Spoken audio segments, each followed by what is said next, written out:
अस्सलाम वालेकुम जी जनाब, मेरा नाम सुदागर खान है और मेरी ड्यूटी लगी तुहानू हसाण वास्ते।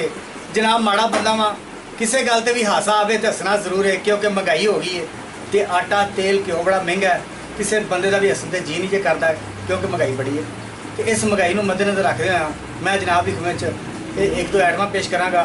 मैनू उम्मीद है कि तुसीं जरूर हसोगे, तो जे ना हसे तो फिर समझ लेना कि महंगाई वाकई बड़ी उत्ते चढ़ गई। अजकल तुसीं ना बसां दे विच सफ़र करदे हो, बसां दे विच जांदे हो तो रंग बिरंगी दुनिया रंग बिरंगे लोग तुसीं वेखदे हो। हैं एक बंदा चढ़िया आवाज़ की लाई है, सौदा वेचदा पिया, आवाज़ की लाई लाओ मूंगफली भुजे बादाम बिल्ले। वो बंदियां दो तीन ऐसे करके वेख्या, सौदा किसी ने लिया।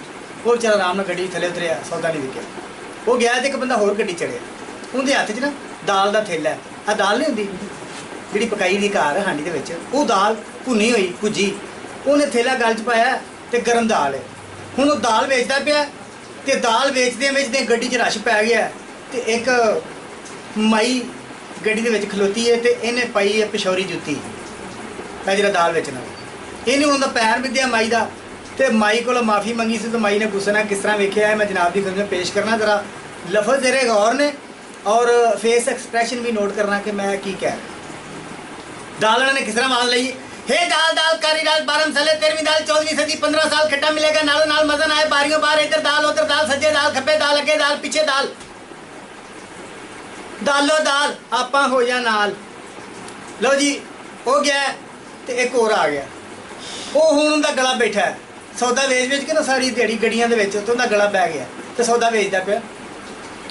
लो जी सप्पां दे पुत मितनी बनदे भावें चुड़ियां दुध पियाईए, ਇਹ जिसम की गर्मी दूर नहीं होंगी भावें सड़क पर बह के नहाइए, तो यह कमला दिल नहीं रजदा भावें दर्जन सिट्टे खाइए, तो जिन्होंने पिछे सीट नहीं लभी थले ही बैठ जाइए। उनकी उर्दू तो पंजाबी मैं जनाब की पेश कर रहा, कैसी उन्हें फारसी पंजाबी उर्दू मिक्स की।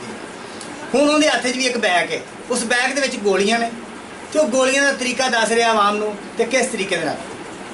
ये 2 गोलियां का पैकेट रात को सौन लगे नीम गर्म दुध ना टोए तो छप्पड़, छप्पड़ तो नहर, नहर तो दरिया, दरिया के समुद्र किनारे पो शवार लवो, धोती लवो, तंबू लवो, रजाई लवो, रजाई लैके करो बाहर शहरों बाहर जाके खाला लवो, खूह लवो, नहर दे छाल मार के जब डुब के मार जो तो समझो शहीदे दियां गोलियां कम वहा गई जी। लो जनाबे अली अक्सर तुसीं वेख्या है पिंडां थावां दे लोग सुनिया कि बड़े सीधे साधे होंदे ने, ये हकीकत गल जी। पिंडां थावां दे लोग हाली भी सीधे साधे जे, भावें इलैक्ट्रॉनिक जमाना आ गया, प्रिंट मीडिया आ गया, इलैक्ट्रॉनिक प्रिंट मीडिया का रूज है, लेकिन फिर भी हाली पिंडां च लोग बड़े सीधे साधे ने। इस तरीके दे नाल एक पिंड दे विच एक पेंडू बंदा बिल्कुल सीधा साधा है, उनका जहाज़ का उमरे का टिकट निकलाया तो वो जहाज़ दे विच बहन वास्ते बड़ा तैयार होकर रेडी होकर कपड़े छपड़े पा के उनके घर वाले आके तो जहाज़ वाली सीट पर बिठा गए।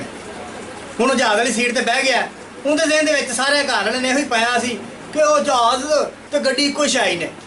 हुण जहाज़ दे विच बह गया तो उनके जहन च कोई गल आई है तो आके तो पायलट नूं की कहंदा है, भाई वेखो मेरे छोटे छोटे बच्चे अल्लाह नूं देनी है जान, एक गल साफ साफ दसो तुहाडा जिहड़ा जहाज है इंदा तेल पूरा? पायलट कहंदा है जहाज तेल पूरा है, तो अपनी सीट पर बह जा, हुणे ने चल पैना। अच्छा भाजी झाड़ते क्यों पे जे? सीट पर बैठा तो 2 मिनट बाद ना फिर दिन च कोई ख्याल आया तो आके पायलट नूं की कहंदा, भाई मेरे छोटे छोटे बच्चे अल्लाह नूं देनी है जान, एक गल साफ साफ दसो तुहाडा जिहड़ा जहाज है इंदा तेल वाकई पूरा? पायलट कहंदा भी जहाज तेल पूरा होवे या ना होवे तैनूं इस गल नाल की मकसद है? कहंदा लै की मकसद है, उत्ते जाके तुहाडा जहाज हो जाए बंद तो तुसीं मैनूं क्या थले उतर के ला धक्का, तो मैं धक्का धुक्का कोई नहीं जे लाउणा भाई, धक्का धुक्का कोई नहीं जे लाउणा।